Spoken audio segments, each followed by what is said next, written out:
Inside the mind of a healthy workplace, why mental health matters at work. I am psychology professor today. I want to explain a very important topic. The importance of good mental health is now being recognized more than ever, especially in this post-pandemic world. Employers across industries are realizing that well-being isn't just personal, it's professional. At Accenture, a leading professional services company, employee well-being has long been a central focus. They've worked for years to create a culture that encourages open, honest, and human conversations about mental health. When people feel their voices are heard at work, it's not only good for staff, it's good for managers too. Accenture has built a top-down approach where leaders set the tone from the very top. Some even speak openly on leadership calls about their own challenges, admitting that recent years have, at times, knocked them sideways. Hearing that kind of honesty at senior levels changes everything. It signals acceptance, and understanding that there isn't always a neat line separating our personal and professional lives. We're now seeing far more conversations where people say, "I'm tired, I'm struggling, I don't feel quite right." And instead of being seen as weakness, that honesty is viewed as strength. Because resilience isn't about pretending to be fine, it's about staying open when life feels heavy. Resilience, openness, connection.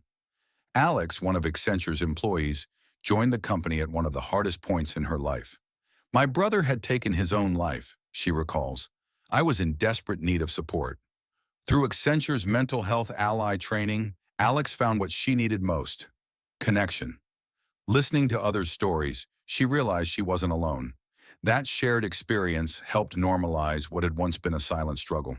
Today, the company has nearly 3,500 trained mental health allies across the UK and Ireland, part of a much wider network of well-being services. Employees have access to a 24/7 helpline that connects them with counseling and therapy. At offices, well-being consultations are available, and online platforms offer digital tools for mindfulness, sleep, stress relief, and breathing techniques. The message is simple.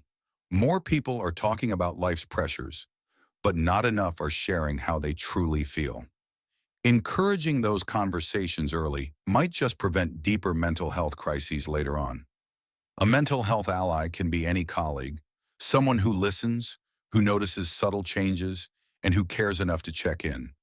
Sometimes the warning signs are small: a normally punctual person arriving late, a friendly face becoming distant, or someone suddenly quiet in team chats.